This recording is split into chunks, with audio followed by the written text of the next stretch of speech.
Punjabi radio USA ਦੇ ਨਾਲ ਜੁੜੇ ਹੋਏ ਹੋ ਤੁਸੀਂ ਤੇ ਮੈਂ ਹਾਂ ਪ੍ਰਵੀਨ ਸ਼ਰਮਾ ਲੈ ਕੇ ਹਾਜ਼ਰ ਹਾਂ ਪ੍ਰੋਗਰਾਮ ਖਬਰ ਤੇ ਨਜ਼ਰ ਪੰਜਾਬ ਤੋਂ ਆਪਣੇ ਨਾਲ ਜੁੜਨਗੇ ਬਲਤੇਜ ਪੰਨੂ ਜੀ। ਪੰਜਾਬ ਦੇ ਨਾਲ ਭਾਰਤ ਦੇ ਵਿੱਚ ਵਾਪਰੀਆਂ ਅਹਿਮ ਘਟਨਾਵਾਂ ਤੇ ਉਹਨਾਂ ਦੇ ਨਾਲ ਕਰਾਂਗੇ ਚਰਚਾ, ਖਬਰਾਂ ਦੀ ਜਾਣਾਂਗੇ ਤਫਸੀਲ। ਪਰ ਪ੍ਰੋਗਰਾਮ ਦੇ ਵਿੱਚ ਅੱਗੇ ਵਧਣ ਤੋਂ ਪਹਿਲਾਂ ਨਜ਼ਰ ਮਾਰ ਲੈਂਦੇ ਹਾਂ ਸਾਡੇ ਪ੍ਰੋਗਰਾਮ ਦੇ ਸਪਾਂਸਰਸ ਉੱਤੇ ਜਿਨ੍ਹਾਂ ਦੇ ਜ਼ਰੀਏ ਇਹ ਪ੍ਰੋਗਰਾਮ ਤੁਹਾਡੇ ਤੱਕ ਪਹੁੰਚਦੇ ਨੇ। ਖਾਲਸਾ ਇੰਸ਼ੋਰੈਂਸ ਏਜੰਸੀ ਵਾਲੇ ਜਿਨ੍ਹਾਂ ਦੇ ਨਾਲ ਤੁਸੀਂ ਕਿਸੇ ਵੀ ਤਰ੍ਹਾਂ ਦੀ ਇੰਸ਼ੋਰੈਂਸ ਲੈਣੀ ਹੈ ਤਾਂ ਸੰਪਰਕ ਕਰ ਸਕਦੇ ਹੋ। ਨੰਬਰ ਹੈ ਜੀ 408-272-2500।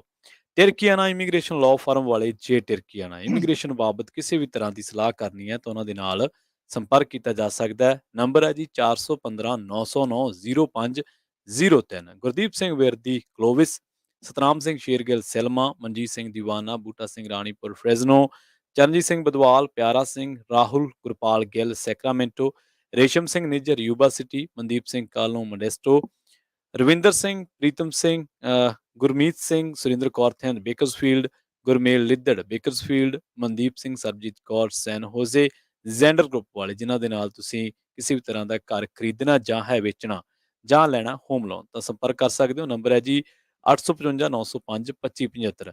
ਸੋ ਹੁਣ ਵਧਦੇ ਆਪਾਂ ਇਸ ਪ੍ਰੋਗਰਾਮ ਦੇ ਵਿੱਚ ਖਬਰਾਂ ਦੇ ਵੱਲ। ਸਭ ਤੋਂ ਪਹਿਲਾਂ ਕਰਦੇ ਹਾਂ ਪਨੂ ਸਾਹਿਬ ਦਾ ਸਵਾਗਤ। ਪਨੂ ਸਾਹਿਬ ਸਤਿ ਸ਼੍ਰੀ ਅਕਾਲ ਜੀ, ਸਵਾਗਤ ਹੈ ਪ੍ਰੋਗਰਾਮ ਖਬਰ ਤੇ ਨਜ਼ਰ ਦੇ ਵਿੱਚ। ਸਤਿ ਸ਼੍ਰੀ ਅਕਾਲ ਪ੍ਰਵੀਨ, ਬਹੁਤ ਮਿਹਰਬਾਨੀ, ਧੰਨਵਾਦ ਜੀ। ਅੱਛਾ ਪਨੂ ਸਾਹਿਬ, ਸਭ ਤੋਂ ਪਹਿਲਾਂ ਜਿਹੜੀ ਅੱਜ ਦੀ ਸਭ ਤੋਂ ਜ਼ਿਆਦਾ ਚਰਚਾ ਹੋ ਰਹੀ ਹੈ ਉਸੇ ਖਬਰ ਤੋਂ ਸ਼ੁਰੂਆਤ ਕਰਾਂਗੇ। ਪੰਜਾਬ ਤੇ ਦਿੱਲੀ ਦੇ ਵਿਚਾਲੇ ਜਾਣਕਾਰੀ ਸ਼ੇਅਰ ਸਮਝੌਤਾ ਹੋਇਆ, ਉਹਦੇ ਤੇ ਸਿਆਸਤ ਕੀ ਹੋ ਰਹੀ ਹੈ? ਚਰਚਾ ਤਾਂ ਬੜੀ ਹੈ ਪਨੂ ਸਾਹਿਬ। ਦੇਖੋ, ਦੋ ਤਿੰਨ ਚੀਜ਼ਾਂ ਨੇ ਇਹਦੇ ਵਿੱਚ ਜਿਹੜੀਆਂ ਅਹਿਮ ਜੀ ਉਹ ਇਹ ਨੇ ਕਿ ਇੱਕ ਤਾਂ ਇਹ ਬਿਨਾਂ ਪੜ੍ਹੇ ਤੋਂ, ਬਿਨਾਂ ਜਾਣੇ ਤੋਂ ਪ੍ਰੈਸ ਕਾਨਫਰੰਸਾਂ ਵੱਲ ਨੂੰ ਭੱਜ ਪਏ। ਜੀ ਸੁਖਬੀਰ ਸਿੰਘ ਬਾਦਲ ਹੋ ਗਏ, ਪ੍ਰਤਾਪ ਸਿੰਘ ਬਾਜਵਾ ਹੋ ਗਏ। ਸੁਖਬੀਰ ਸਿੰਘ ਬਾਦਲ ਤਾਂ ਕਹਿੰਦੇ ਕਿ ਭਗਵੰਤ ਮਾਨ ਹੋਰਾਂ ਨੇ ਪੰਜਾਬ ਦੇ ਹਿੱਤ ਦਿੱਲੀ ਨੂੰ ਵੇਚ ਦਿੱਤੇ ਆ। ਜਿਹੜੇ ਪ੍ਰਤਾਪ ਸਿੰਘ ਬਾਜਵਾ ਨੇ ਉਹ ਕਹਿੰਦੇ ਕਿ ਪੰਜਾਬ ਤੇ ਦਿੱਲੀ ਦੇ ਵਿਚਾਲੇ ਹੋਏ ਸਮਝੌਤੇ ਨੂੰ ਸੁਪਰੀਮ ਕੋਰਟ ਦੇ ਵਿੱਚ ਚੁਣੌਤੀ ਦੇਵਾਂਗੇ। ਬਾਜਵਾ ਸਾਹਿਬ ਇਹ ਨਹੀਂ ਜਿਹੜਾ ਜੀ ਉਹਨਾਂ ਨੇ ਇਹ ਨਹੀਂ ਸੋਚਿਆ ਕਿ ਇਹ ਸਮਝੌਤਾ ਕੋਈ ਜਿਵੇਂ ਇੱਕ ਲੀਗਲ ਡਾਕੂਮੈਂਟਸ ਹੁੰਦੇ ਆ। ਮੰਨ ਲਓ ਦੋ ਮੁਲਕਾਂ ਦੇ ਵਿਚਾਲੇ ਕੋਈ ਕਰਾਰ ਹੋਇਆ, ਕੋਈ ਸੂਬਿਆਂ ਦੇ ਵਿਚਾਲੇ ਜਿਹੜਾ ਕਰਾਰ ਹੋਇਆ, ਉਹ ਲੀਗਲ ਡਾਕੂਮੈਂਟ ਹੁੰਦੇ ਆ। ਇਹ ਇੱਕ ਕਿਸਮ ਦੇ ਨਾਲ ਜਿਹੜਾ ਸਮਝੌਤਾ ਹੈ ਇਹ ਮਹਿਜ਼ ਪੇਪਰਾਂ ਦੇ ਉੱਤੇ ਆ। ਜੇ ਤੁਸੀਂ ਉਹਦਾ ਦੇਖ ਲਓ ਫਰੰਟ ਪੇਜ ਤਾਂ ਉਹਦੇ ਉੱਤੇ ਵੀ ਦੋ ਮੁੱਖ ਮੰਤਰੀ ਦੇ ਜਿਹੜੇ ਉਹ ਸਾਈਨ ਨੇ ਹੋਏ ਆ। ਔਰ ਇਹ ਨੌਲੇਜ ਸ਼ੇਅਰਿੰਗ ਜਿਹੜਾ ਹੈ ਕਿ ਜਾਣਕਾਰੀ ਜਿਹੜੀ ਉਹ ਸ਼ੇਅਰ ਕੀਤੀ ਜਾਵੇ। ਜੀ ਠੀਕ ਹੈ। ਜਿਹੜੇ ਐਕਚੁਅਲੀ ਜਿਹੜੇ ਰੌਲਾ ਪਾ ਰਹੇ ਆ, ਸਵਾਲ ਇਹ ਆ ਉਹਦੇ ਵਿੱਚ ਪ੍ਰਵੀਨ ਕਿ ਇਹਨਾਂ ਨੇ ਕਿਹੜਾ ਮਾਡਲ ਜਿਹੜਾ ਵਿਕਸਿਤ ਕੀਤਾ ਪਿਛਲੇ ਸਾਲਾਂ ਦੇ ਦੌਰਾਨ, ਜਿਹੜਾ ਜਿਹਨੂੰ ਕਿ ਢਾਹ ਲੱਗ ਗਈ ਔਰ ਜਿਹੜੇ ਪੰਜਾਬ ਦੇ ਹਿੱਤ ਇਹ ਕਹਿੰਦੇ ਦਿੱਲੀ ਨੂੰ ਜਿਹੜੇ ਉਹ ਵੇਚ ਦਿੱਤੇ, ਉਹ ਕਿਹੜਾ ਮਾਡਲ ਸੀਗਾ ਜੀ? ਕੀ ਉਹ ਇਹ ਮਾਡਲ ਸੀ ਕਿ ਇੱਕ ਗੁਆਂਢੀ ਮੁਲਕ ਦੀ ਜਿਹੜੀ ਔਰਤ ਸੀ ਉਹ ਇੱਥੇ ਬੈਠ ਕੇ SSP, IG, DGP ਤੈਅ ਕਰਦੀ ਸੀਗੀ, ਉਹ ਮਾਡਲ ਸੀਗਾ ਜੀ? ਜਿਹੜਾ ਸੁਖ ਵਿਲਾਸ ਮਾਡਲ ਸੀ, ਜਿਹੜੀ ਟਰਾਂਸਪੋਰਟ ਨਿਗਲ ਗਏ ਛੋਟੀ ਛੋਟੀ ਸਾਰੀ ਇੱਕ ਵੱਡੀ ਬਣਾ ਲਈ, ਕੀ ਉਹ ਮਾਡਲ ਸੀ ਪੰਜਾਬ ਦਾ? ਜਿਹਦੇ ਵਿੱਚ ਸਾਡਾ ਜਿਹੜਾ ਸਿੱਖਿਆ ਢਾਂਚਾ ਹੈ ਉਹ ਸਾਰੇ ਦਾ ਸਾਰਾ ਖਤਮ ਹੋ ਗਿਆ, ਕੀ ਉਹ ਮਾਡਲ ਸੀ? ਕਿ ਜਿਹੜੇ ਸਾਡੇ ਹਸਪੀਟਲ ਸਰਕਾਰੀ ਸੀਗੇ ਉਹ ਸਾਰੇ ਖਤਮ ਹੋ ਗਏ, ਇੱਥੇ ਟ੍ਰੇਨ ਦੇ ਉੱਤੇ ਚੜ੍ਹ ਕੇ ਇਲਾਜ ਕਰਾਉਣ ਦੇ ਵਾਸਤੇ ਰਾਜਸਥਾਨ ਜਾਣਾ ਪੈਂਦਾ, ਉਹ ਮਾਡਲ ਸੀਗਾ ਜੀ? ਕਿਹੜਾ ਮਾਡਲ ਸੀਗਾ ਜਿਹਦੇ ਉੱਤੇ ਇਹ ਕਹਿੰਦੇ ਨੇ ਕਿ ਉਹਨੂੰ ਬਹੁਤ ਵੱਡਾ ਖਤਰਾ ਖੜਾ ਹੋ ਗਿਆ? ਹੁਣ ਜੇ ਇਸ ਤਰ੍ਹਾਂ ਦੀ ਨੌਲੇਜ ਕਿਤੋਂ ਹਾਸਲ ਕਰ ਲਈ ਜਾਂਦੀ ਆ ਕਿ ਸਕੂਲ ਬਿਹਤਰ ਕਿਵੇਂ ਹੋ ਸਕਦੇ ਆ, ਸਰਕਾਰੀ ਸਕੂਲ, ਸਰਕਾਰੀ ਹਸਪੀਟਲ ਜਿਹੜੇ ਆ ਉਹਨਾਂ ਦੇ ਵਿੱਚ ਬਿਹਤਰ ਇਲਾਜ ਆਮ ਬੰਦੇ ਦਾ ਕਿਵੇਂ ਹੋ ਸਕਦਾ, ਇਹ ਨੌਲੇਜ ਜਿਹੜੀ ਆ ਉਹ ਸ਼ੇਅਰ ਕਰਨ ਦੇ ਵਿੱਚ ਹਰਜ ਕੀ ਆ? ਅੱਜ ਜੇ ਆਪਾਂ ਜਦੋਂ ਇੱਕ ਗੱਲ ਜਿਹੜੀ ਬੜੇ ਵੱਡੇ ਪੱਧਰ ਦੇ ਉੱਤੇ ਚੱਲਦੀ ਆ ਕਿ ਗਲੋਬ ਪਿੰਡ ਬਣ ਗਿਆ, ਗਲੋਬ ਪਿੰਡ ਕਿਵੇਂ ਬਣਿਆ? ਨੌਲੇਜ ਸ਼ੇਅਰ ਦੇ ਨਾਲ ਬਣਿਆ। ਜਿਹੜਾ ਹੁਣ ਤੁਹਾਨੂੰ ਕੋਈ ਵੀ ਜਾਣਕਾਰੀ ਚਾਹੀਦੀ ਹੈ, ਤੁਸੀਂ ਝੱਟ ਦੇਣੀ, ਜਿਹੜੇ ਸਭ ਤੋਂ ਪਹਿਲਾਂ ਤੁਹਾਡੇ ਦਿਮਾਗ 'ਚ ਕੀ ਆਉਂਦਾ ਜੀ? ਗੂਗਲ ਦੇ ਉੱਤੇ ਜਾਂਦੇ ਹੋ, ਉੱਥੇ ਜਿਹੜੀ ਆ ਉਹ ਨੌਲੇਜ ਪਈ ਹੈ ਨਾ ਸਾਰੀ, ਕਿਸੇ ਵੀ ਚੀਜ਼ ਦੀ ਤੁਸੀਂ ਜਿਹੜੀ ਨੌਲੇਜ ਲੈਣੀ ਹੈ। ਕਿੰਨੇ ਪੇਜ ਨੇ ਇੱਥੋਂ ਪੰਜਾਬ ਦੇ ਵਿੱਚੋਂ ਜਿਹੜੇ ਕੁਦਰਤੀ ਖੇਤੀ ਕਰਨ ਵਾਲੇ ਚਲਾਉਂਦੇ ਆ, ਉਹ ਦੱਸਦੇ ਆ ਕਿ ਆਹ ਜਿਹੜੀ ਚੀਜ਼ ਆ ਏਦਾਂ ਤੁਸੀਂ ਕਰ ਲਓਗੇ ਤੇ ਇਹਦੇ ਨਾਲ ਆ ਸਹੀ ਹੋ ਸਕਦਾ। ਵੱਟਾਂ ਦੇ ਉੱਤੇ ਝੋਨਾ ਲਾਉਣਾ ਜਾਂ ਦੂਜਾ ਤੀਜਾ, ਇਹਦੇ ਵਾਸਤੇ ਵੀ ਪੇਜ ਚੱਲਦੇ ਆ ਬਹੁਤ ਸਾਰੇ। ਉਹ ਅੱਗੇ ਕਿਸਾਨ ਉਹਦੇ ਤੋਂ ਲਾਹਾ ਲੈਂਦੇ ਆ। ਇਹ ਨੌਲੇਜ ਹੈ ਨਾ ਜਿਹੜੀ ਆਦਾਨ ਪ੍ਰਦਾਨ ਹੈ। ਜਿਹੜਾ ਗਲੋਬ ਹੈ ਉਹ ਪਿੰਡ ਕਿਵੇਂ ਬਣਿਆ? ਉਹ ਆਦਾਨ ਪ੍ਰਦਾਨ ਦੇ ਨਾਲ ਬਣਿਆ। ਤੁਸੀਂ ਆਦਾਨ ਪ੍ਰਦਾਨ ਅੱਜ ਦੇ ਯੁੱਗ ਦੇ ਵਿੱਚ ਬੰਦ ਕਰਕੇ ਖੁਦ ਨੂੰ ਕਮਰੇ ਦੇ ਵਿੱਚ ਕੈਦ ਕਰ ਲੈਣਾ ਚਾਹੁੰਦੇ ਹੋ। ਇਹਦਾ ਮਤਲਬ ਇਹ ਹੈ ਜੀ, ਜੋ ਕੁਝ ਪਿਛਲੇ ਸਮੇਂ ਦੇ ਦੌਰਾਨ ਹੁੰਦਾ ਰਿਹਾ, ਜੇ ਨੌਲੇਜ ਸ਼ੇਅਰ ਆ ਜਿਹੜੀ, ਇਹ ਤਾਂ ਮੈਂ ਸਮਝਦਾ ਕਿ ਜਿਹੜੇ ਲੋਕ ਨੇ ਉਹਨਾਂ ਦੇ ਵਾਸਤੇ ਇਸ ਪੱਖੋਂ ਕਿ ਹਾਂ ਤੁਸੀਂ ਫਲਾਨੀ ਨੌਲੇਜ ਜਿਹੜੀ ਉਹ ਕਿਹੜੀ ਜਗ੍ਹਾ ਤੋਂ ਲਈ, ਜੇ ਉਹਦੀ ਨੌਲੇਜ ਹੈ ਤੇ ਉਹ ਚੰਗੀ ਗੱਲ ਹੈ। ਜਿਹੜੀ ਗੱਲ ਇਹਦੇ ਵਿੱਚ ਇਹ ਵੀ ਕਹੀ ਗਈ ਕਿ ਇੰਦੌਰ ਦੇ ਵਿੱਚ, ਇੰਦੌਰ ਸਭ ਤੋਂ ਸਾਫ਼ ਸਿਟੀ ਦੇ ਤੌਰ ਦੇ ਉੱਤੇ ਆਇਆ, ਕਿ ਉੱਥੋਂ ਨੌਲੇਜ ਕਿਉਂ ਨਹੀਂ ਲਈ ਜਾ ਸਕਦੀ, ਕਿ ਉਹਨਾਂ ਨੇ ਸਾਫ਼ ਕਿਵੇਂ ਕਰ ਲਿਆ ਇਸ ਸ਼ਹਿਰ ਨੂੰ। ਜੇ ਉੱਥੋਂ ਦੀ ਮਿਊਨਿਸਪੈਲਿਟੀ ਜਿਹੜੀ ਆ ਉਹ ਇਹ ਨੌਲੇਜ ਸ਼ੇਅਰ ਕਿਸੇ ਦੇ ਨਾਲ ਕਰ ਦੇਵੇ ਕਿ ਆਹ ਚੀਜ਼ ਅਸੀਂ ਏਦਾਂ ਇਸ ਸ਼ਹਿਰ ਨੂੰ ਸਾਫ਼ ਕੀਤਾ, ਇੱਥੋਂ ਲੋਕਾਂ ਦਾ ਸਹਿਯੋਗ ਆ ਲਿਆ, ਤੇ ਉਹਨੂੰ ਤੁਸੀਂ ਇਹ ਥੋੜੀ ਕਹੋਗੇ ਕਿ ਉਹ ਇੰਦੌਰ ਤੋਂ ਜਿਹੜਾ ਉਹ ਸਾਰਾ ਕੁਝ ਚੱਲਣਾ ਸ਼ੁਰੂ ਹੋ ਗਿਆ। ਹਾਂ, ਇੰਨਾ ਆ ਕਿ ਜਿਹੜੇ ਸੋਸ਼ਲ ਮੀਡੀਆ ਦੇ ਉੱਤੇ ਬੈਠੇ ਕੁਝ ਲੋਕ ਤੇ ਜਿਹੜੀਆਂ ਵਿਰੋਧੀ ਧਿਰਾਂ ਨੇ, ਉਹ ਲੋੜ ਤੋਂ ਵੱਧ ਕਾਹਲੀਆਂ ਪੈ ਗਈਆਂ, ਕਿਉਂਕਿ ਜੇ ਪੰਜਾਬ ਦੇ ਲੋਕਾਂ ਨੇ ਉਹਨਾਂ ਨੂੰ 70 ਸਾਲ ਦਿੱਤੇ, ਚਲੋ 70 ਛੱਡ ਦਿਓ, 66 ਤੋਂ ਆ ਜਾਓ ਤੁਸੀਂ, 66 ਜਦੋਂ ਪੰਜਾਬੀ ਸੂਬਾ ਬਣਦਾ, ਉਦੋਂ ਤੋਂ ਤੁਸੀਂ ਗਿਣ ਲਓ ਕਿ ਕਿਹਨੇ ਕਿੰਨੀ ਦੇਰ ਰਾਜ ਕੀਤਾ। ਕਾਂਗਰਸ ਤੇ ਅਕਾਲੀ ਦਲ ਬਾਦਲ ਵਾਲੇ ਹੀ ਨੇ ਨਾ ਦੋਨੋਂ।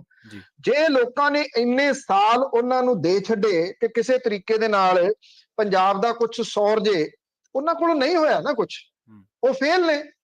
ਜਿਹੜੇ ਫਲॉप ਹੋ ਜਾਂਦੇ ਆ ਫਿਰ ਉਹ ਤੁਸੀਂ ਇਹ ਕਹਿ ਸਕਦੇ ਹੋ ਕਿ ਉਹਨਾਂ ਦੀ ਖਿੱਚ ਜਿਹੜੀ ਆ ਉਹ ਵੇਖਣ ਨੂੰ ਮਿਲਦੀ ਆ। ਇਹ ਉਹੀ ਖਿੱਚ ਆ, ਇਹ ਆਈਟੀ ਵਿੰਗ ਨੇ ਇਹਨਾਂ ਦੇ ਜਿਹੜੇ ਸਾਰੇ ਦੇ ਸਾਰੇ ਲੱਗੇ ਹੋਏ ਨੇ। ਪੰਜਾਬੀ ਜਿਹੜੇ ਨੇ ਉਹ ਇੰਨੇ ਕੁ ਸੁਚੇਤ ਹੈਗੇ ਆ ਕਿ ਇਦਾਂ ਕੁਝ ਵੀ ਨਹੀਂ ਹੋਣ ਲੱਗਿਆ ਨਾ। ਇਹੋ ਜਿਹੇ ਯੁੱਗ ਦੇ ਵਿੱਚ ਕੋਈ ਅੰਦਰ ਖਾਤੇ ਬਹਿ ਕੇ ਚੁੱਪ ਕਰਕੇ ਸਮਝੌਤੇ ਜਿਹੜੇ ਉਹ ਕਰਨ ਲੱਗਿਆ। ਜੇ ਜਿਹੜੇ ਇਹ ਕਹਿਤਾ ਜੀ ਉਹ ਉੱਥੋਂ ਚੱਲਣੀ ਆ, ਉੱਥੇ ਅਫਸਰ ਜਾਣਗੇ, ਜਾਊਗੀ ਤਾਂ ਅਕਸਰ ਅਫਸਰਸ਼ਾਹੀ ਹੀ ਨਾ। ਜਦੋਂ ਵੀ ਕੋਈ ਵੀ ਚੀਜ਼ ਦੇਖਣ ਦੇ ਵਾਸਤੇ ਜਾਊਗੀ, ਕੋਈ ਢਾਂਚਾ ਦੇਖਣ ਦੇ ਵਾਸਤੇ ਜਾਊਗੀ, ਜਾਣਕਾਰੀ ਲੈਣ ਦੇ ਵਾਸਤੇ ਜਾਊਗੀ। ਕ੍ਰਿਸ਼ਨ ਕੁਮਾਰ ਹੁਰੀ ਐਜੂਕੇਸ਼ਨ ਦੇ ਸੈਕਟਰੀ ਰਹੇ ਨੇ, ਜਿਹੜੀਆਂ ਚੀਜ਼ਾਂ ਉਹ ਲਾਗੂ ਕਰਦੇ ਰਹੇ ਸਕੂਲਾਂ ਦੇ ਉੱਤੇ, ਪ੍ਰਵੀਨ ਜੀ ਉਹਨਾਂ ਨੇ ਜਾਣਕਾਰੀ ਕਿੱਥੋਂ ਲਈ?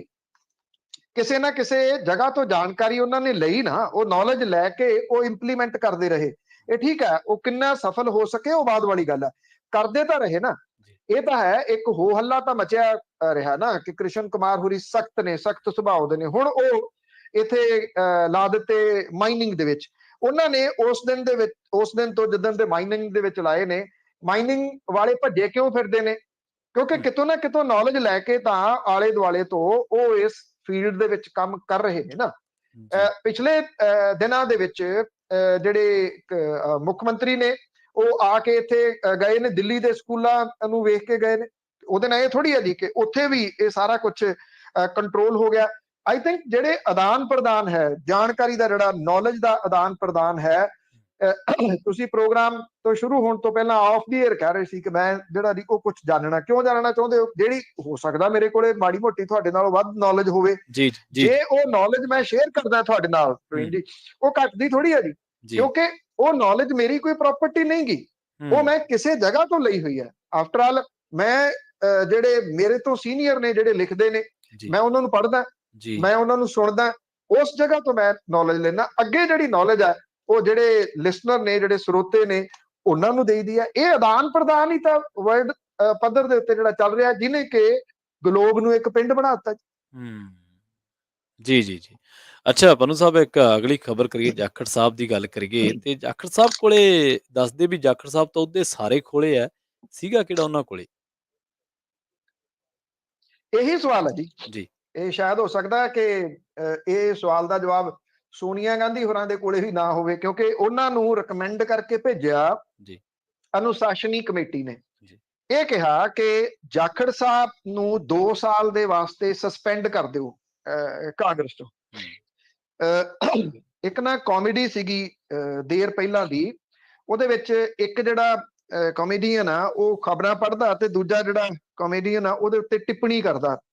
ਉਹ ਖਬਰਾਂ ਦੇ ਉੱਤੇ ਟਿੱਪਣੀ ਕਰਦਾ ਇੱਕ ਖਬਰ ਇਹ ਦੱਸਦਾ ਵੀ ਆਹ ਸੁਣੋ, ਉਹ ਕਹਿੰਦਾ ਕੀ ਆ ਇਹ, ਕਹਿੰਦਾ ਜੀ ਚੰਗਾ ਖੇਡਣ ਵਾਲੇ ਹਾਕੀ ਖਿਡਾਰੀ ਟੀਮ ਚੋਂ ਕੱਢੇ 4। ਜੀ ਉਹ ਅੱਗੋਂ ਸਵਾਲ ਇਹ ਕਰਦਾ ਕਿ ਇਹਦੀ ਜਾਂਚ ਹੋਣੀ ਜ਼ਰੂਰੀ ਆ ਗੰਭੀਰਤਾ ਦੇ ਨਾਲ, ਕਿਉਂਕਿ ਇਹ ਚੰਗਾ ਖੇਡਣ ਵਾਲੇ ਟੀਮ ਦੇ ਵਿੱਚ ਕਰ ਕੀ ਰਹੇ ਸੀ।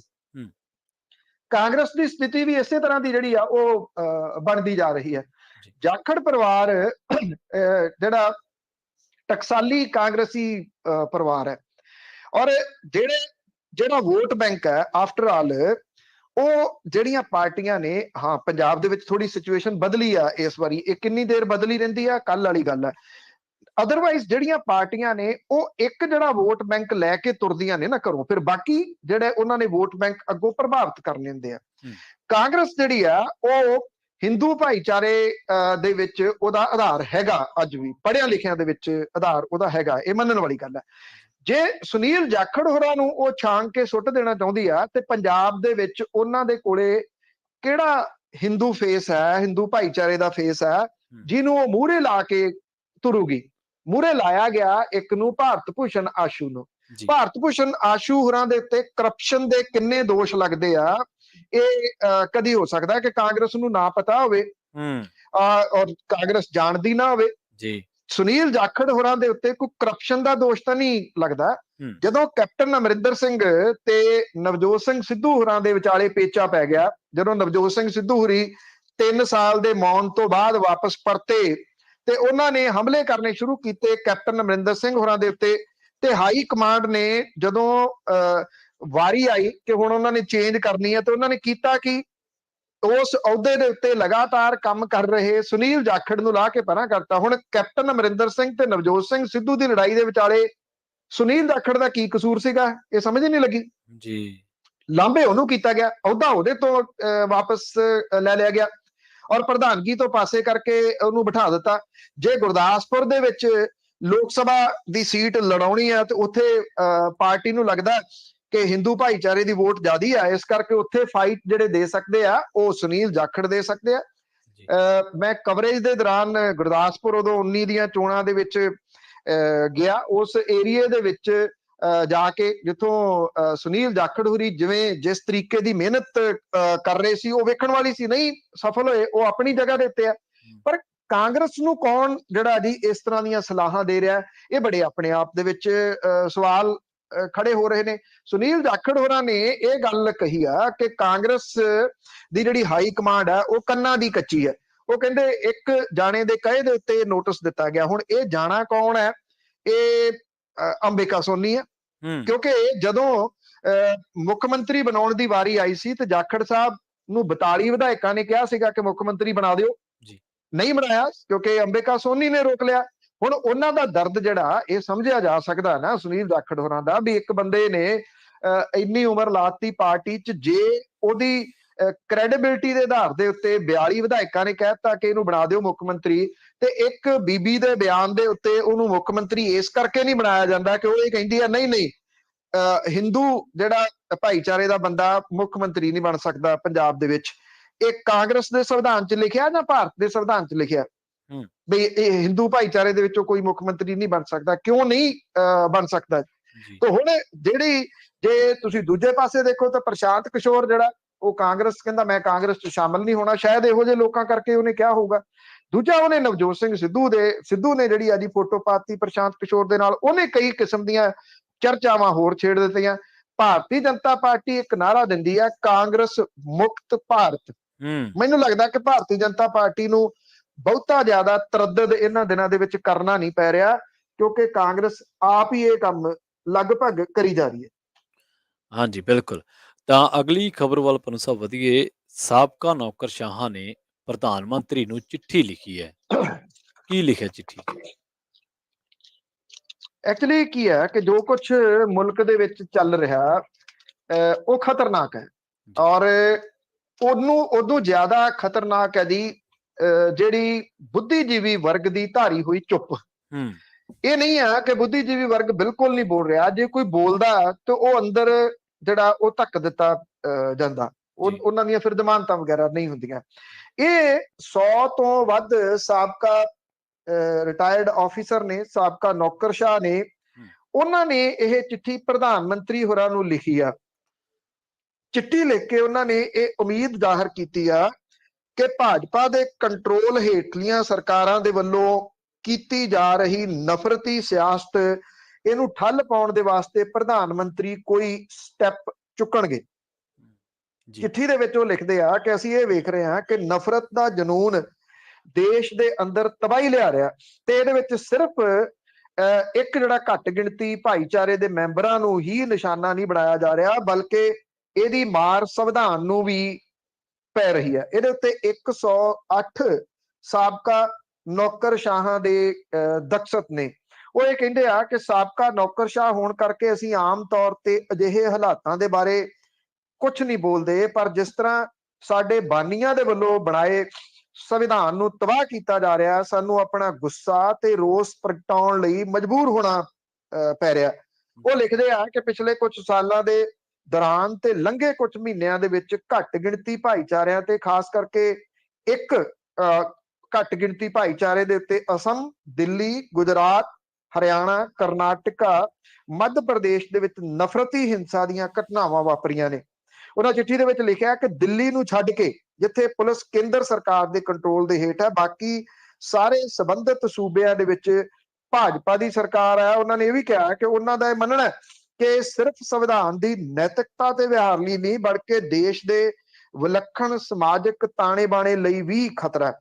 ਔਰ ਉਹਨਾਂ ਨੇ ਇਸ ਚਿੱਠੀ 'ਚ ਲਿਖਿਆ ਕਿ ਸਮਾਜ ਨੂੰ ਦਰਪੇਸ਼ ਇਸ ਖਤਰੇ ਪ੍ਰਤੀ ਤੁਹਾਡੀ ਚੁੱਪ ਸਾਨੂੰ ਚੁੱਭ ਰਹੀ ਹੈ।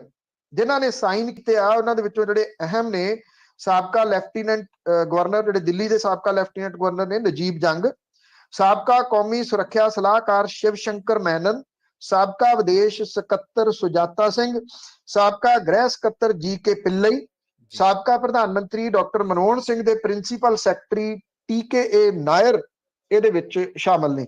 ਇਸ ਚਿੱਠੀ ਦਾ ਕਿੰਨਾ ਅਸਰ ਹੁੰਦਾ ਇਹ ਨਹੀਂ ਅਜੇ ਕਿਹਾ ਜਾ ਸਕਦਾ, ਪਰ ਜਿਵੇਂ ਇੱਕ ਲਫ਼ਜ਼ ਹੈ ਮੀਡੀਆ ਮੈਨੇਜ ਕਰਨਾ, ਜੀ ਮੀਡੀਆ ਮੈਨੇਜ ਲੱਗਦਾ ਹੈ ਇਸ ਚਿੱਠੀ ਵਾਲੇ ਮਾਮਲੇ ਦੇ ਵਿੱਚ ਵਾਵਾ ਹੋਇਆ, ਕਿਉਂਕਿ ਇਹ ਚਿੱਠੀ ਬਹੁਤ ਜ਼ਿਆਦਾ ਕਿਸੇ ਜਗ੍ਹਾ ਦੇ ਉੱਤੇ ਨਹੀਂ ਦਿਸ ਰਹੀ।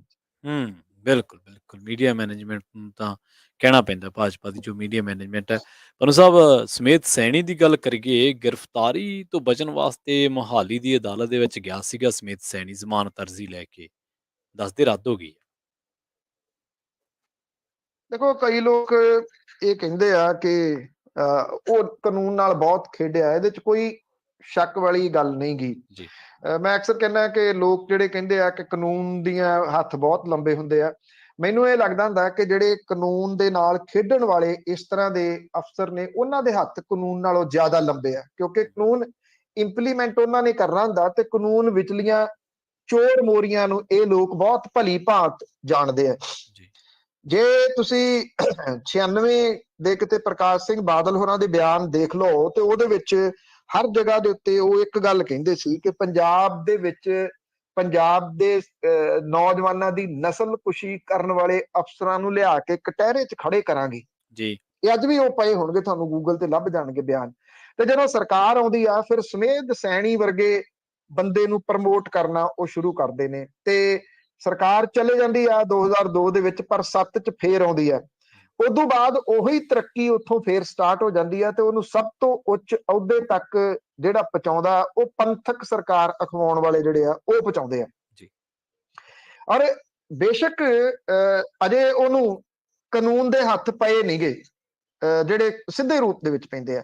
ਉਹ ਏਡਾ ਸ਼ਾਤਰ ਹੈ ਕਿ ਉਹਦੇ ਉੱਤੇ ਜਿਹੜੇ ਪੁਰਾਣੇ ਮਾਮਲੇ ਚੱਲਦੇ ਨੇ, ਜਿਹੜੇ ਸੈਣੀ ਮੋਟਰਸ ਵਾਲੇ ਮਾਮਲੇ ਹੋ ਗਏ, ਜਾਂ ਜਿਹੜੇ ਜੂਨੀਅਰ ਇੰਜੀਨੀਅਰ ਦਾ ਕਤਲ ਕੀਤਾ ਇਹਨਾਂ ਨੇ ਥਾਣੇ ਦੇ ਵਿੱਚ ਲਿਆ ਕੇ ਉਹਨੂੰ 3rd ਡਿਗਰੀ ਕਰਕੇ, ਉਹ ਮਾਮਲਾ ਹੋ ਗਿਆ। ਉਹਨਾਂ ਦੇ ਵਿੱਚ ਵੀ ਅਜੇ ਤੱਕ ਉਹਨੂੰ ਹੱਥ ਨਾ ਪੈਣਾ, ਹਰੇਕ ਜਗ੍ਹਾ ਤੋਂ ਉਹਦਾ ਬਚ ਕੇ ਨਿਕਲ ਜਾਣਾ। ਇਹਦਾ ਮਤਲਬ ਇਹੀ ਆ ਕਿ ਉਹ ਕਾਨੂੰਨ ਦੇ ਦਾਅ ਪੇਚ ਜਾਣਦਾ। ਇਹ ਹੈਰਾਨਗੀ ਵਾਲੀ ਗੱਲ ਸੀਗੀ ਜਿਹੜਾ ਇੱਕ ਫੈਸਲਾ ਉਹਦੇ ਸੰਦਰਭ ਦੇ ਵਿੱਚ ਆਇਆ ਕਿ ਸਮੇਧ ਸੈਣੀ ਨੂੰ ਕਿਸੇ ਪੁਰਾਣੇ ਕਿਸੇ ਨਵੇਂ ਮਾਮਲੇ ਦੇ ਵਿੱਚ ਨਵੀਂ ਸਰਕਾਰ ਬਣਨ ਤੱਕ ਗ੍ਰਿਫਤਾਰੀ ਨਹੀਂ ਕੀਤਾ ਜਾ ਸਕਦਾ। ਅਜਿਹੀ ਬਲੈਂਕਟ ਬੇਲ ਅਦਾਲਤੀ ਇਤਿਹਾਸ ਦੇ ਵਿੱਚ ਕਦੇ ਕਿਸੇ ਨੂੰ ਨਹੀਂ ਮਿਲੀ, ਪਰ ਉਹ ਲੈ ਗਿਆ ਬੰਦਾ। ਕਿਵੇਂ ਮੈਨੇਜ ਕਰ ਗਿਆ ਇਹ ਤਾਂ ਵੈਸੇ ਉਹੀ ਦੱਸ ਸਕਦਾ, ਬੰਦਾ ਕਲਾਕਾਰ ਹੈ ਜੀ। ਇਹਦਾ ਮਤਲਬ ਹਾਂਜੀ ਹੁਣ ਜਦੋਂ ਸਰਕਾਰ ਬਣ ਗਈ ਤੇ ਉਹ ਬਲੈਂਕਟ ਬੇਲ ਹੋ ਗਈ ਸਮਾਪਤ। ਜੀ ਇੱਕ ਵਿਵਾਦਿਤ ਕੋਠੀ ਦੀ ਖਰੀਦੋ ਫਰੋਖਤ ਦੇ ਮਾਮਲੇ ਦੇ ਵਿੱਚ ਪੰਜਾਬ ਵਿਜੀਲੈਂਸ ਬਿਊਰੋ ਦੇ ਵੱਲੋਂ ਨਾਮਜ਼ਦ ਕੀਤੇ ਗਏ ਸਾਬਕਾ ਡੀਜੀਪੀ ਸਮੇਧ ਸੈਣੀ ਨੇ ਮੋਹਾਲੀ ਦੀ ਅਦਾਲਤ ਦੇ ਵਿੱਚ ਐਂਟੀਸਪੇਟਰੀ ਬੇਲ ਲਾਈ ਸੀ। ਮੋਹਾਲੀ ਦੀ ਅਦਾਲਤ ਨੇ ਇਹ ਐਂਟੀਸਪੇਟਰੀ ਬੇਲ ਰੱਦ ਕਰ ਦਿੱਤੀ ਹੈ। ਜੀ ਇਹਦੇ ਸੰਬੰਧੀ ਜਿਹੜੇ ਸਰਕਾਰੀ ਵਕੀਲ ਤੇ ਬਚਾਅ ਪੱਖ ਦੇ ਵਕੀਲਾਂ ਦੇ ਵਿਚਕਾਰ ਬਹਿਸ ਹੋਈ। ਕੁਝ ਦਿਨ ਪਹਿਲਾਂ ਸੁਪਰੀਮ ਕੋਰਟ ਨੇ ਸਾਬਕਾ ਡੀਜੀਪੀ ਨੂੰ ਅਦਾਲਤਾਂ ਦੇ ਵੱਲੋਂ ਵੱਡੀਆਂ ਰਾਹਤਾਂ ਦੇਣ ਦਾ ਗੰਭੀਰ ਨੋਟਿਸ ਲੈਂਦਿਆਂ ਪੰਜਾਬ ਤੇ ਹਰਿਆਣਾ ਹਾਈ ਕੋਰਟ ਨੂੰ ਸਾਰੇ ਮਾਮਲਿਆਂ 'ਚ ਮੁੜ ਕੇ ਇਹ ਵੇਖਣ ਵਾਸਤੇ ਆਖਿਆ ਸੀ। ਇਹ ਸਭ ਤੋਂ ਅਹਿਮ ਗੱਲ ਹੈ ਇਸ ਕੇਸ ਦੇ ਵਿੱਚ। ਸੁਪਰੀਮ ਕੋਰਟ ਨੇ ਇਹ ਕਿਹਾ ਕਿ ਤੁਸੀਂ ਬਲੈਂਕਟ ਬੇਲ ਕਿਹੜੇ ਤਰੀਕੇ ਦੇ ਨਾਲ ਦੇਤੀ ਸਮੇਧ ਸੈਣੀ। ਜੀ ਸ਼ੁਕਰ ਹੈ ਕਿ ਸੁਪਰੀਮ ਕੋਰਟ ਦੀ ਨਿਗਾਹ ਇਹਦੇ ਉੱਤੇ ਪਈ ਹੈ ਕਿ ਅਜਿਹੀ ਬਲੈਂਕਟ ਬੇਲ ਦਿੱਤੀ ਹੀ ਨਹੀਂ ਜਾ ਸਕਦੀ। ਜਿੰਨੇ ਕਾਨੂੰਨ ਦੇ ਬੇਹੱਦ ਜਾਣਕਾਰ ਨੇ ਉਹਨਾਂ ਨਾਲ ਵੀ ਜਦੋਂ ਗੱਲ ਕਰਦੇ ਹੋ ਕਿ ਸਮਝ ਹੀ ਨਹੀਂ ਪੈ ਰਹੀ ਕਿ ਏਡੀ ਵੱਡੀ ਬਲੈਂਕਟ ਬੇਲ ਸਮੇਧ ਸੈਣੀ ਕਿਵੇਂ ਲੈ ਗਿਆ। ਹੁਣ ਜਦੋਂ ਇੱਥੋਂ ਇਹ ਰੱਦ ਹੋ ਗਈ ਆ ਮੋਹਾਲੀ ਦੀ ਅਦਾਲਤ ਚੋਂ ਤੇ ਉਹਨੇ ਜਾਣਾ ਹਾਈ ਕੋਰਟ ਅਗਲੀ ਜਿਹੜੀ ਇਸੇ ਮਾਮਲੇ ਦੇ ਵਿੱਚ ਜ਼ਮਾਨਤ ਲੈਣ ਦੇ ਵਾਸਤੇ। ਜਦੋਂ ਇਹ ਜ਼ਮਾਨਤ ਲੈਣ ਦੇ ਵਾਸਤੇ ਜਾਣਾ, ਦੇਖੋ ਜੇ ਤਾਂ ਵਿਜੀਲੈਂਸ ਜਿਹੜੀ ਆ ਉਹ ਤੇਜ਼ ਹੈ। ਜੇ ਸਰਕਾਰ ਬਦਲੀ ਹੋਈ ਆ ਹੁਣ, ਸਰਕਾਰ ਦੂਜੀ ਤਾਂ ਹੈ ਨਹੀਂਗੀ, ਤਾਂ ਉਹਨੂੰ ਗ੍ਰਿਫਤਾਰ ਕਰਨ ਦੇ ਵਾਸਤੇ ਤਰੱਦਦ ਕਰਨਾ ਚਾਹੀਦਾ ਉਹਨੂੰ ਤੁਰੰਤ। ਜੀ ਜਿੰਨੀ ਦੇਰ ਤੱਕ ਉਹ ਹਾਈ ਕੋਰਟ ਦੇ ਵਿੱਚ ਲਾਉਂਦਾ ਉਦੋਂ ਪਹਿਲਾਂ ਉਹਦੀ ਗ੍ਰਿਫਤਾਰੀ ਹੋਣੀ ਚਾਹੀਦੀ ਆ। ਇੱਕ ਮਾਮਲੇ 'ਚ ਗ੍ਰਿਫਤਾਰ ਹੋ ਗਿਆ ਤੇ ਬਾਕੀ ਸਾਰੇ ਮਾਮਲੇ ਜਿਹੜੇ ਆ ਜੀ ਉਹ ਖੁੱਲ ਜਾਣੇ ਆ ਉਹਦੇ। ਔਰ ਜਦੋਂ ਗੁਰੂ ਗ੍ਰੰਥ ਸਾਹਿਬ ਦੀ ਬੇਅਦਬੀ ਹੁੰਦੀ ਆ, ਬੇਅਦਬੀ ਦੀਆਂ ਘਟਨਾਵਾਂ ਤੋਂ ਬਾਅਦ ਘਟਨਾਵਾਂ ਵਾਪਰਦੀਆਂ ਨੇ, ਉਸ ਟਾਈਮ ਵੀ ਇਹ ਡੀਜੀਪੀ ਸੀਗਾ। ਹੁਣ ਜਦੋਂ ਇਹ ਹਾਈ ਕੋਰਟ ਜਾਊਗਾ ਤੇ ਹਾਈ ਕੋਰਟ ਨੂੰ ਸੁਪਰੀਮ ਕੋਰਟ ਨੇ ਹਦਾਇਤਾਂ ਦਿੱਤੀਆਂ ਹੋਈਆਂ ਨੇ ਕਿ ਪਤਾ ਕਰੋ ਇਦਾਂ ਦੀ ਬਲੈਂਕਟ ਬੇਲ ਇਹ ਕਿਵੇਂ ਲੈ ਗਿਆ। ਇਸ ਕਰਕੇ ਆਸ ਇਸ ਚੀਜ਼ ਦੀ ਹੈ ਕਿ ਮੋਹਾਲੀ ਤੋਂ ਬਾਅਦ ਹਾਈ ਕੋਰਟ ਦੇ ਵਿੱਚੋਂ ਵੀ ਇਹਨੂੰ ਜਿਹੜਾ ਉਹ ਜ਼ਿਆਦਾ ਰਾਹਤ ਮਿਲਣੀ ਨਹੀਂਗੀ। ਹੁਣ ਇਹ ਵਿਜੀਲੈਂਸ ਦੇ ਉੱਤੇ ਡਿਪੈਂਡ ਹੈ ਕਿ ਵਿਜੀਲੈਂਸ ਇਸ ਮਾਮਲੇ ਦੇ ਵਿੱਚ ਕਿੰਨੀ ਤੇਜ਼ੀ ਦੇ ਨਾਲ ਅਗਲੀ ਕਾਰਵਾਈ ਕਰਦੀ। ਪੰਨੂ ਸਾਹਿਬ, ਅਗਲੀ ਖਬਰ ਵੱਲ ਵਧੀਏ ਤੇ ਖਬਰ ਆ ਰਹੀ ਹੈ ਪੰਜਾਬ ਦੇ ਬਿਜਲੀ ਸੰਕਟ ਨਾਲ ਜੁੜੀ। ਪੰਜਾਬ ਦੇ ਵਿੱਚ ਬਿਜਲੀ ਸੰਕਟ ਗੰਭੀਰ ਹੋਣ ਵੱਲ ਨੂੰ ਹੈ। ਹਾਲਾਂਕਿ ਪਿੱਛੇ ਜੇ ਖਬਰਾਂ ਸੁਣੀਆਂ ਸੀਗੀਆਂ ਵੀ ਕੇਂਦਰ ਨੇ ਹਾਮੀ ਭਰਤੀ ਹੈ ਕੋਲੇ ਨੂੰ। ਦੇਖੋ ਉਹ ਤਾਂ ਹੈਗੀ ਆ ਜੀ ਖਬਰ। ਉਹ ਤਾਂ ਜਿਹੜੇ ਇੱਥੇ ਇੱਕ ਤਾਂ ਜਿਹੜਾ ਉਹਦੇ ਵਿੱਚ ਲੀਕੇਜ ਹੋ ਗਈ। ਰੋਪੜ ਤੇ ਤਲਵੰਡੀ ਸਾਬੋ ਜਿਹੜਾ ਥਰਮਲ ਪਲਾਂਟ ਦਾ ਇੱਕ ਯੂਨਿਟ ਹੈ ਉਹ ਬੰਦ ਹੋ ਗਿਆ। ਇਹ ਕਿਹਾ ਜਾ ਰਿਹਾ ਕਿ ਜਿੱਥੇ ਇਹ ਲੀਕੇਜ ਹੋਈ ਆ ਉਹਨੂੰ ਠੀਕ ਕਰਨ ਦੇ ਵਾਸਤੇ 2-3 ਦਿਨ ਜਿਹੜੇ ਉਹ ਲੱਗ ਸਕਦੇ ਆ। ਜਿਹੜਾ PSPCL ਹੈ ਉਹ ਇਹ ਕਹਿ ਰਿਹਾ ਹੈ ਕਿ ਬਿਜਲੀ ਸੰਕਟ ਦੇ ਨਾਲ ਨਿਪਟਣ ਦੇ ਵਾਸਤੇ 1000 ਮੈਗਾਵਾਟ ਖੁਦ ਜਨਰੇਟ ਕਰਾਂਗੇ, ਜਦੋਂ ਕਿ 1000 ਮੈਗਾਵਾਟ ਬਾਹਰਲੇ ਰਾਜਾਂ ਤੋਂ ਖਰੀਦਾਂਗੇ। ਇਹਦੇ ਸੰਬੰਧੀ ਟੈਂਡਰ ਜਿਹੜਾ ਉਹ ਜਾਰੀ ਕੀਤਾ ਗਿਆ। ਜੇ ਗੱਲ ਕਰੀਏ ਕੋਲੇ ਦੀ ਤਾਂ ਲਹਿਰਾ ਮੁਹੱਬਤ ਥਰਮਲ ਪਲਾਂਟ ਨੂੰ ਛੱਡ ਕੇ ਬਾਕੀ ਪਲਾਂਟ ਦੇ ਵਿੱਚ ਕੋਲੇ ਦੀ ਫਰੈਸ਼ ਸਪਲਾਈ ਜਿਹੜੀ ਆ ਉਹ ਪਹੁੰਚ ਗਈ ਹੋਈ ਆ। ਰੋਪੜ ਦੇ ਵਿੱਚ 7874 ਮੀਟ੍ਰਿਕ ਟਨ, ਤਲਵੰਡੀ ਸਾਬੋ ਦੇ ਵਿੱਚ 25145, ਰਾਜਪੁਰਾ ਦੇ ਵਿੱਚ 11945, GVK ਜਿਹੜਾ ਗੋਇੰਦਵਾਲ ਸਾਹਿਬ ਦੇ ਵਿੱਚ ਲੱਗਿਆ 8195 ਮੀਟ੍ਰਿਕ ਟਨ ਕੋਲਾ ਜਿਹੜਾ ਉਹ ਪਹੁੰਚ ਗਿਆ ਹੋਇਆ। ਜਿਹੜੇ ਇਹ ਕਿਹਾ ਜਾ ਰਿਹਾ ਹੈ ਕਿ ਜੂਨ ਮਹੀਨੇ ਦੇ ਵਿੱਚ ਕਈ ਸਾਲ ਤੋਂ ਜਿਹੜੀ ਝਾਰਖੰਡ ਦੇ ਪਾਕੁਰ ਜ਼ਿਲ੍ਹੇ ਤੋਂ ਸੈਂਟਰਲ ਕੋਲ ਬਲਾਕ ਦੇ ਵਿੱਚ ਬੰਦ ਪਈ ਵੱਡੀ ਖਦਾਨ ਤੋਂ ਸਪਲਾਈ ਸ਼ੁਰੂ ਹੋਣ ਦੇ ਨਾਲ ਲਹਿਰਾ ਮੁਹੱਬਤ ਤੇ ਰੋਪੜ ਦੇ ਸਰਕਾਰੀ ਥਰਮਲ ਪਲਾਂਟ ਫੁੱਲ ਮੋਡ ਦੇ ਉੱਤੇ ਚੱਲ ਸਕਣਗੇ। ਪਰ ਜੂਨ ਤੋਂ ਇਹ ਜਿਹੜਾ ਜੀ ਉਹ ਕੋਲਾ ਮਿਲਣਾ। ਹਾਲ ਦੀ ਘੜੀ ਜਿਹੜਾ ਉਹ ਬਿਜਲੀ ਸੰਕਟ ਦਿਸ ਰਿਹਾ।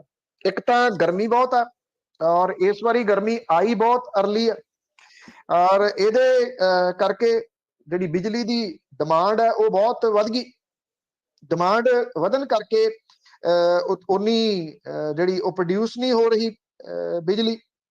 ਇਹਨਾਂ ਜਿਹੜੇ ਯੂਨਿਟ ਨੇ ਉਹਨਾਂ ਦੇ ਬੰਦ ਹੋਣ ਦੇ ਨਾਲ ਬਿਜਲੀ ਸਪਲਾਈ ਦੇ ਵਿੱਚ 3 ਦਿਨਾਂ ਲਈ 200 ਲੱਖ ਯੂਨਿਟ ਦੀ ਕਟੌਤੀ ਜਿਹੜੀ ਹੋ ਗਈ ਹੈ। ਤਲਵੰਡੀ ਸਾਬੋ ਤੇ ਥਰਮਲ ਜਿਹੜਾ ਰੋਪੜ ਥਰਮਲ ਆ ਉਹਦਾ ਇੱਕ ਯੂਨਿਟ ਬੰਦ ਹੋ ਗਿਆ। 2 ਤੋਂ 3 ਦਿਨ ਦਾ ਸਮਾਂ ਇਹਦੇ ਉੱਤੇ ਜਿਵੇਂ ਤੁਹਾਨੂੰ ਦੱਸਿਆ ਕਿ ਉਹ ਲੱਗ ਸਕਦਾ। 68% ਬਿਜਲੀ ਦੀ ਜਿਹੜੀ ਮੰਗ ਹੈ ਉਹ ਵੱਧ ਗਈ ਔਰ ਪਾਵਰਕਾਮ ਦੇ ਕੋਲੇ ਕੱਟ ਲਾਉਣ ਤੋਂ ਬਿਨਾ ਹੋਰ ਕੋਈ ਚਾਰਾ ਨਹੀਂਗਾ। ਪੰਜਾਬ ਦੇ ਦਿਹਾਤੀ ਤੇ ਖੇਤੀ ਸੈਕਟਰ ਦੇ ਵਿੱਚ ਬਿਜਲੀ ਦੇ ਕੱਟ ਲੱਗੇ ਨੇ ਤੇ ਖੇਤੀ ਨੂੰ ਢੁਕਵੀਂ ਸਪਲਾਈ ਨਹੀਂ ਦਿੱਤੀ ਜਾ ਸਕੀ। ਅਸਲ ਦੇ ਵਿੱਚ ਜਿਹੜੀ ਸਮੱਸਿਆ ਹੈ ਨਾ ਜੀ ਇੱਕ ਉਹ ਪਰਦੇ ਦੇ ਪਿਛਲੀ ਆ। ਉਹ ਇਹ ਆ ਕਿ ਜਿਹੜੇ ਇਹ ਥਰਮਲ ਨੇ ਇਹਨਾਂ ਦੇ ਨਾਲ 25-25 ਸਾਲਾਂ ਦੇ ਜਿਹੜੇ ਉਹ ਸਮਝੌਤੇ ਕੀਤੇ ਹੋਏ ਆ, ਔਰ ਇਹ 25-25 ਸਾਲਾਂ ਦੇ ਜਿਹੜੇ ਸਮਝੌਤੇ ਨੇ ਸੁਖਬੀਰ ਸਿੰਘ ਬਾਦਲ ਹੋਰਾਂ ਨੇ ਕੀਤੇ ਆ, ਜਿਹੜੇ ਕਿ ਕੰਪਨੀਆਂ ਦੇ ਵਾਸਤੇ ਹੀ ਸਮਝੌਤੇ ਨੇ। ਉਹਦੇ ਵਿੱਚ ਸਰਕਾਰ ਜਾਂ ਲੋਕਾਂ ਦਾ ਕੋਈ ਲੈਣਾ ਦੇਣਾ ਹੀ ਨਹੀਂ ਹੈਗਾ, ਨਾ ਉਹਦੇ ਵਿੱਚ ਲੋਕ ਤੇ ਸਰਕਾਰ ਕੋਈ ਧਿਰ ਨੇ। ਇਹ ਕੀ ਕਰਦੇ ਆ ਜਿਹੜੇ ਥਰਮਲ ਪਲਾਂਟਸ ਵਾਲੇ ਆ, ਇਹ ਆਪਣੀ ਹੋਂਦ ਦਿਖਾਉਂਦੇ ਆ ਜੀ ਫਿਰ, ਔਰ ਹੋਂਦ ਦਿਖਾਉਣ ਦੇ ਵਾਸਤੇ ਇਹਨਾਂ ਕੋਲੇ ਇਹੀ ਤਰੀਕਾ ਹੁੰਦਾ ਕਿ ਦੱਸ ਕੇ ਰੱਖੋ, ਵੇਖ ਲਓ ਬਈ ਜੇ ਟੀਫੀ ਕੀਤੀ ਤੇ ਫਿਰ ਜਦੋਂ ਮਰਜ਼ੀ ਜਿਹੜਾ ਸਵਿਚ ਚੱਕ ਦਿਆਂਗੇ, ਕਿਉਂਕਿ ਪੈਸੇ ਤਾਂ ਤੁਸੀਂ ਰੋਕ ਨਹੀਂ ਸਕਦੇ। ਉਹ ਸਮਝੌਤੇ ਇਹ ਗੱਲ ਕਹਿੰਦੇ ਆ ਕਿ ਬਿਜਲੀ ਦੀ ਸਪਲਾਈ ਦੇਣ ਜਾਂ ਨਾ ਦੇਣ, ਉਹਨਾਂ ਨੂੰ ਉਹਨਾਂ ਦੇ ਪੈਸੇ ਜਿਹੜੇ ਉਹ ਮਿਲਦੇ ਰਹਿਣੇ ਆ। ਇਹੀ ਤਾਂ ਅਸਲ ਦੇ ਵਿੱਚ ਚੋਰ ਮੋਰੀ ਆ ਵਿਚਲੀ ਜਿਹੜੀ ਛੱਡੀ ਹੋਈ ਆ। ਔਰ ਇਹ ਚੋਰ ਮੋਰੀ ਕਿਹਨੇ ਛੱਡੀ ਹੋਈ ਆ? ਜਿਹੜੇ ਅੱਜ ਰੌਲਾ ਪਾ ਰਹੇ ਆ ਕਿ ਅਸੀਂ ਤਾਂ ਜੀ ਬਿਜਲੀ ਪੂਰੀ ਕੀਤੀ ਸੀ। ਪੂਰੀ ਕਾਹਦੀ ਕੀਤੀ? ਮੈਂ ਸਮਝਦਾ ਕਿ ਜਿਹੜੇ ਲੋਕਾਂ ਨੂੰ ਕੋਈ ਸ਼ੱਕ ਸ਼ੁਬਾ, ਇੱਕ ਵਾਰੀ ਇਹ ਪਾਵਰ ਪਰਚੇਜ਼ ਐਗਰੀਮੈਂਟ ਪੜ੍ਹ ਲੈਣ, ਫਿਰ ਬਹੁਤੀ ਕਹਾਣੀ ਜਿਹੜੀ ਇਹਨਾਂ ਦੀ ਉਹ ਸਮਝ ਆ ਜਾਊਗੀ। ਜਦੋਂ ਪੀਕ ਟਾਈਮ ਹੁੰਦਾ ਉਦੋਂ ਇਹ ਲੋਕਾਂ ਨੇ ਇਹੋ ਜਿਹਾ ਡਰਾਮਾ ਜਿਹੜਾ ਉਹ ਕਰਨਾ ਹੀ ਹੁੰਦਾ, ਤਾਂ ਕਿ ਸਰਕਾਰਾਂ ਉਹਨਾਂ ਦੇ ਕਾਬੂ ਦੇ ਵਿੱਚ ਰਹਿਣ। ਸਰਕਾਰਾਂ ਕੋਈ ਇਸ ਤਰ੍ਹਾਂ ਦਾ ਫੈਸਲਾ ਨਾ ਲੈ ਲੈਣ ਕਿ ਅਸੀਂ ਇਹਨਾਂ ਸਮਝੌਤਿਆਂ ਨੂੰ ਰੱਦ ਕਰਾਂਗੇ ਜਾਂ ਨਵੇਂ ਆਉਣ ਵਾਲੇ ਪਾਸੇ ਤੁਰਾਂਗੇ। ਜੀ ਬਿਲਕੁਲ। ਅੱਛਾ ਪੰਨੂ ਸਾਹਿਬ, ਕੁਮਾਰ ਵਿਸ਼ਵਾਸ ਬਾਰੇ ਖਬਰ ਆ ਰਹੀ ਹੈ ਕਿ ਕੁਮਾਰ ਵਿਸ਼ਵਾਸ ਹਾਈ ਕੋਰਟ ਪਹੁੰਚ ਗਿਆ ਹੈ ਤੇ ਅਲਕਾ ਲਾਂਬਾ ਬੀਬੀ ਪੰਜਾਬ ਪਹੁੰਚੀ ਹੈ ਜੀ। ਕੋ ਇਸ ਇਹ ਐਕਚੁਅਲੀ ਜਿਹੜਾ ਮਾਮਲਾ ਦੋਨਾਂ ਦੇ ਉੱਤੇ ਦਰਜ ਕੀਤਾ ਗਿਆ ਤੇ ਦੋਨਾਂ ਨੂੰ ਪੁਲਿਸ ਸਾਹਮਣੇ ਪੇਸ਼ ਹੋਣ ਦੇ ਵਾਸਤੇ ਆਖਿਆ ਗਿਆ ਸੀਗਾ। ਜਿਹੜਾ ਕਵੀ ਆ ਕੁਮਾਰ ਵਿਸ਼ਵਾਸ, ਜਿਹਨੇ ਚੋਣਾਂ ਤੋਂ ਐਨ ਪਹਿਲਾਂ ਇੱਕ ਟਿੱਪਣੀ ਕੀਤੀ ਸੀ, ਕਿਉਂਕਿ ਚੋਣਾਂ ਤੋਂ ਐਨ ਪਹਿਲਾਂ 17 ਦੇ ਵਿੱਚ ਵੀ ਇਹੀ ਖੇਡ ਕਾਂਗਰਸ ਨੇ ਖੇਡੀ ਸੀਗੀ ਉਦੋਂ, ਔਰ ਉਹਦਾ ਬਹੁਤ ਵੱਡਾ ਅਸਰ ਹੋਇਆ ਸੀਗਾ। ਇੱਕ ਤਾਂ ਇਹ ਖੇਡ ਖੇਡੀ ਸੀ ਇਹਨਾਂ ਨੇ ਕਿ ਉਹ ਤਾਂ ਜੀ ਜਿਹੜੀ ਕੋਠੀ ਦੇ ਵਿੱਚ ਆ ਕੇ ਠਹਿਰੇ ਅਰਵਿੰਦ ਕੇਜਰੀਵਾਲ, ਉਹ ਤਾਂ ਖਾਲਿਸਤਾਨੀ ਦੀ ਹੈ ਕਿਸੇ ਦੀ। ਇਹ ਖਾਲਿਸਤਾਨੀਆਂ ਦੇ ਨਾਲ ਜਿਹੜਾ ਚੱਲ ਰਹੇ ਆ, ਖਾਲਿਸਤਾਨੀ ਇਹਨਾਂ ਨੂੰ ਚਲਾ ਰਹੇ ਆ। ਹਾਲਾਂਕਿ ਬਾਅਦ ਦੇ ਵਿੱਚ ਜੇ ਤੁਸੀਂ ਉਹ ਸਾਰਾ ਕੁਝ ਦੇਖੋ, ਹੁਣ ਤਾਂ ਇਹ ਬੋਲ ਨਹੀਂ ਰਿਹਾ, ਉਹਨੂੰ ਅਸਲੇ ਦਾ ਲਾਇਸੈਂਸ ਵੀ ਜਿਹੜਾ ਉਹ ਕਾਂਗਰਸੀਆਂ ਨੇ ਦਿੱਤਾ, ਕਾਂਗਰਸ ਦੀ ਸਰਕਾਰ ਦੇ ਵਿੱਚ ਮਿਲਿਆ, ਉਹਦਾ ਨਵਿਆਇਆ ਵੀ ਉਦੋਂ ਗਿਆ। ਐਤਕੀ ਇਹ ਖੇਡ ਜਿਹੜੀ ਸੀ ਕੁਮਾਰ ਵਿਸ਼ਵਾਸ ਦੇ ਰਾਹੀਂ ਖੇਡੀ ਗਈ। ਕਹਿੰਦੇ ਕਿ ਅਰਵਿੰਦ ਕੇਜਰੀਵਾਲ ਨੇ ਮੈਨੂੰ ਇਹ ਕਿਹਾ ਸੀ, ਉਹ ਕਹਿੰਦਾ ਕਿ ਮੈਂ ਪੰਜਾਬ ਦਾ ਮੁੱਖ ਮੰਤਰੀ ਬਣਨਾ, ਤੇ ਉਹ ਕਹਿੰਦੇ ਜੇ ਮੈਂ ਪੰਜਾਬ ਦਾ ਮੁੱਖ ਮੰਤਰੀ ਨਹੀਂ ਬਣਿਆ ਤੇ ਪੰਜਾਬ ਨੇ ਵੱਖਰਾ ਹੋ ਜਾਣਾ ਮੁਲਕ ਤੋਂ, ਤੇ ਉੱਥੇ ਖਾਲਿਸਤਾਨ ਬਣ ਜਾਣਾ, ਫਿਰ ਮੈਂ ਖਾਲਿਸਤਾਨ ਦਾ ਪ੍ਰਧਾਨ ਮੰਤਰੀ ਬਣੂਗਾ। ਇਹ ਕਿੱਥੇ ਕਿਹਾ ਸੀ, ਉਹਦਾ ਕੀ ਸਬੂਤ ਆ, ਕਿਸੇ ਨੇ ਨਹੀਂ ਪੁੱਛਿਆ। ਜਿਹੜੇ ਅੱਜ ਜਿੱਥੋਂ ਆਪਾਂ ਗੱਲ ਸਟਾਰਟ ਕੀਤੀ ਸੀ ਨਾ, ਜਿਹੜੇ ਨੌਲੇਜ ਸ਼ੇਅਰ ਵਾਲੀ, ਕਿ ਜਿੰਨੇ ਲੋਕ ਬੋਲ ਰਹੇ ਆ ਕਰ ਰਹੇ ਆ, ਉਹਨਾਂ ਨੂੰ ਇਹਦੇ ਸੰਬੰਧੀ ਜਾਣਕਾਰੀ ਜਿਹੜੀ ਉਹ ਹੈ ਨਹੀਂ। ਉਦੋਂ ਇਹ ਕੁਮਾਰ ਵਿਸ਼ਵਾਸ ਵਾਲੀ ਗੱਲ ਵੀ ਏਦਾਂ ਹੀ ਬੋਚੀ ਗਈ, ਚੁੱਕੀ ਗਈ। ਕਹਿੰਦੀ ਦੇਖੋ ਅਰਵਿੰਦ ਕੇਜਰੀਵਾਲ ਤਾਂ ਖਾਲਿਸਤਾਨੀਆਂ ਦੇ ਨਾਲ ਜਿਹੜਾ ਉਹ ਰਲਿਆ ਹੋਇਆ। ਕਿੱਥੇ ਉਹਨੇ ਕਿਹਾ, ਕਦੋਂ ਕਿਹਾ, ਕਿਹਨੂੰ ਕਿਹਾ? ਇਹ ਅਦਾਲਤੀ ਭਾਸ਼ਾ ਦੇ ਵਿੱਚ ਇਹਨੂੰ ਹੀਅਰ ਸੇ ਕਹਿੰਦੇ ਆ, ਕਿ ਸੁਣਿਆ ਤੇ ਅੱਗੇ ਕਹਿ ਦਿੱਤਾ। ਉਹਦਾ ਮਤਲਬ ਕੋਈ ਨਹੀਂ ਹੁੰਦਾ। ਅਦਾਲਤ ਦੇ ਵਿੱਚ ਜਿਹੜਾ ਇਹਨੂੰ ਤੁਸੀਂ ਕੁਝ ਵੀ ਨਹੀਂ ਕਰ ਸਕਦੇ। ਹੁਣ ਪੁਲਿਸ ਨੇ ਮਾਮਲਾ ਦਰਜ ਕੀਤਾ ਔਰ ਅਲਕਾ ਲਾਂਬਾ ਨੇ ਇਹਨੂੰ ਪ੍ਰਮੋਟ ਕੀਤਾ ਸੀਗਾ। ਅਲਕਾ ਲਾਂਬਾ ਕਾਂਗਰਸ ਦੇ ਵਿੱਚ ਨੇ, ਕੁਮਾਰ ਵਿਸ਼ਵਾਸ ਕਿਸੇ ਵੇਲੇ ਆਮ ਆਦਮੀ ਪਾਰਟੀ ਦੇ ਵਿੱਚ ਹੁੰਦਾ ਸੀ, ਔਰ ਜਦੋਂ ਅੰਨਾ ਹਜ਼ਾਰੇ ਨੇ ਭੁੱਖ ਹੜਤਾਲ ਰੱਖੀ ਸੀ, ਉਸ ਵੇਲੇ ਕੁਮਾਰ ਵਿਸ਼ਵਾਸ ਜ਼ਿਆਦਾ ਉੱਭਰਿਆ ਸੀ। ਹੁਣ ਉਹਨੇ ਤਾਂ ਅਜੇ ਪੁਲਿਸ ਦੇ ਮੂਹਰੇ ਪੇਸ਼ ਨਹੀਂ ਹੋਣਾ, ਹਾਈ ਕੋਰਟ ਦਾ ਰੁਖ ਕੀਤਾ ਉਹਨੇ, ਪੰਜਾਬ ਹਰਿਆਣਾ ਹਾਈ ਕੋਰਟ ਦਾ, ਔਰ ਉੱਥੇ ਉਹਨੇ ਕੁਐਸ਼ਿੰਗ ਪਾਈ ਹੈ ਇਹਦੀ ਕਿ ਇਹਨੂੰ ਰੱਦ ਕੀਤਾ ਜਾਵੇ। ਔਰ ਉਹਨੇ ਪਟੀਸ਼ਨ ਦੇ ਵਿੱਚ ਦਾਅਵਾ ਕੀਤਾ ਕਿ ਜਿਹੜੀ ਰੂਪਨਗਰ ਪੁਲਿਸ ਹੈ ਉਹਦੇ ਵੱਲੋਂ ਦਰਜ ਕੇਸ ਸਿਆਸਤ ਤੋਂ ਪ੍ਰੇਰਿਤ ਤੇ ਕਾਨੂੰਨੀ ਅਮਲ ਦੀ ਪ੍ਰਤੱਖ ਦੁਰਵਰਤੋਂ ਵਾਲਾ ਜਿਹੜਾ ਉਹ ਕੇਸ ਹੈ। ਕੁਮਾਰ ਵਿਸ਼ਵਾਸ ਨੇ ਆਪਣੇ ਵਕੀਲ ਦੇ ਰਾਹੀਂ ਇਹ ਦਾਇਰ ਜਿਹੜੀ ਇਹਦੀ ਕੀਤੀ ਆ ਕੁਐਸ਼ਿੰਗ ਦੇ ਵਾਸਤੇ, ਕਿ ਤਫਤੀਸ਼ੀ ਏਜੰਸੀ ਜਿਹੜੀ ਇਸ ਮਾਮਲੇ ਦੇ ਵਿੱਚ ਜਿਵੇਂ ਅੱਗੇ ਵਧ ਰਹੀ ਆ, ਉਹ ਤੋਂ ਇਹ ਸਾਫ਼ ਹੈ ਕਿ ਉਹ ਇਸ ਤਰ੍ਹਾਂ ਦੇ ਪੈਂਤੜੇ ਜਿਹੜੇ ਕਿ ਕਾਨੂੰਨ ਦੇ ਵਿੱਚ ਨਹੀਂ ਆ, ਉਹ ਬਣਾ ਕੇ ਪਟੀਸ਼ਨਰ ਦੀ ਆਜ਼ਾਦੀ ਦਾ ਗਲਾ ਘੁੱਟਣਾ ਚਾਹੁੰਦੀ ਹੈ। ਹੁਣ ਆਜ਼ਾਦੀ ਜਿਹੜੀ ਆ ਉਹ ਠੀਕ ਹੈ, ਹਰੇਕ ਬੰਦੇ ਨੂੰ ਆਜ਼ਾਦੀ ਹੈ ਬੋਲਣ ਦੀ, ਪਰ ਕੁਮਾਰ ਵਿਸ਼ਵਾਸ ਨੇ ਜਿਸ ਤਰ੍ਹਾਂ ਦੀਆਂ ਉਦੋਂ ਟਿੱਪਣੀਆਂ ਜਿਹੜੀਆਂ ਉਹ ਭੱਦੀਆਂ ਕੀਤੀਆਂ ਨੇ, ਕਿਤੇ ਨਾ ਕਿਤੇ ਤਾਂ ਕੋਈ ਲਗਾਮ ਤਾਂ ਜਿਹੜੀ ਹੈ ਜੀ ਉਹ ਹੋਣੀ ਚਾਹੀਦੀ ਹੈ ਨਾ। ਇਹ ਨਹੀਂ ਕਿ ਪੁਲਿਸ ਦੇ ਰਾਹੀਂ ਤੁਸੀਂ ਲਗਾਮ ਲਗਵਾਓ, ਮੈਂ ਉਹ ਤਾਂ ਨਹੀਂ ਕਹਿੰਦਾ, ਪਰ ਇਹ ਤਾਂ ਹੈ ਨਾ ਜੀ ਕਿ ਇਹਨੇ ਲੋੜ ਤੋਂ ਵੱਧ ਉਦੋਂ ਕਿਹਦੇ ਕਹੇ ਦੇ ਉੱਤੇ ਬੋਲਿਆ, ਜੀ ਇਹ ਤਾਂ ਅਹਿਮ ਮਾਮਲਾ ਹੈ। ਉਧਰ ਜਿਹੜੀ ਅਲਕਾ ਲਾਂਬਾ ਉਹ ਪਹੁੰਚ ਗਈ ਕੱਲ ਪੰਜਾਬ, ਕਿਉਂਕਿ 26 ਤਰੀਕ ਨੂੰ ਸੱਦਿਆ ਸੀਗਾ ਉਹਨੂੰ ਪੁਲਿਸ ਦੇ ਸਾਹਮਣੇ ਪੇਸ਼ ਹੋਣ ਲਈ, ਪਰ ਉਹ ਕਹਿੰਦੀ ਕਿ ਡੀਐਸਪੀ ਦਾ ਫੋਨ ਆਇਆ, ਡੀਐਸਪੀ ਰੂਪਨਗਰ ਦਾ, ਕਿ 27 ਤਰੀਕ ਨੂੰ ਪੇਸ਼ ਹੋਣਾ। ਅੱਜ ਉਹਨੇ ਫਿਰ ਇਹ ਟਵੀਟ ਕੀਤਾ ਕਿ ਮੈਂ ਪੰਜਾਬ ਦੇ ਵਿੱਚ ਹਾਂ ਤੇ ਪੰਜਾਬ ਦੇ ਵਿੱਚ ਹੀ ਰਹੂੰਗੀ, ਤੇ ਅੱਜ ਉਹ ਰੂਪਨਗਰ ਦੀ ਪੁਲਿਸ ਦੇ ਸਾਹਮਣੇ ਪੇਸ਼ ਹੋਊਗੀ। ਰੂਪਨਗਰ ਦੇ ਜਿਹੜੇ ਐਸਐਸਪੀ ਆ ਉਹਨੇ ਇਹ ਗੱਲ ਕਹੀ ਆ ਕਿ ਜਿਹੜਾ ਤਫਤੀਸ਼ੀ ਅਫਸਰ ਸੀ ਉਹਦੇ ਛੁੱਟੀ ਤੇ ਹੋਣ ਕਰਕੇ ਇਹ ਜਿਹੜੀ ਪੇਸ਼ੀ ਆ ਇੱਕ ਦਿਨ ਅੱਗੇ ਪਾਈ ਗਈ ਆ। ਅੱਜ ਜਦੋਂ ਅਲਕਾ ਲਾਂਬਾ ਪੇਸ਼ ਹੁੰਦੀ ਆ ਤੇ ਯੂਥ ਕਾਂਗਰਸ ਵਾਲੇ ਕਹਿੰਦੇ ਅਸੀਂ ਕਰਨਾ ਰੋਸ ਪ੍ਰਦਰਸ਼ਨ ਉੱਥੇ, ਤਾਂ ਉਸ ਜਗ੍ਹਾ ਦੇ ਉੱਤੇ ਉਹ ਰੋਸ ਪ੍ਰਦਰਸ਼ਨ ਵੀ ਕਰਨ। ਜੀ ਜੀ। ਅੱਛਾ ਪੰਨੂ ਸਾਹਿਬ, ਕੇਂਦਰ ਵੱਲੋਂ ਜਿਹੜੀ ਕਿਸਾਨਾਂ ਨੂੰ ਰਾਹਤ ਦਿੱਤੀ ਜਾਂਦੀ ਹੈ, ਜਿਹੜੀ ਮੇਰੇ ਖਿਆਲ ਖਾਤਿਆਂ ਦੇ ਵਿੱਚ 2-2000 ਰੁਪਇਆ ਪਾਇਆ ਜਾਂਦਾ, ਸਾਲ ਦੇ ਵਿੱਚ 3 ਵਾਰੀ ਪਾਉਂਦੇ ਆ, ਉਹਦੇ ਚੋਂ 38 ਕਰੋੜ ਰੁਪਇਆ ਇਹਨਾਂ ਨੇ ਰਿਕਵਰ ਕਰਨ ਨੂੰ ਕਿਹਾ। ਮਾਜਰਾ ਕੀ ਹੈ?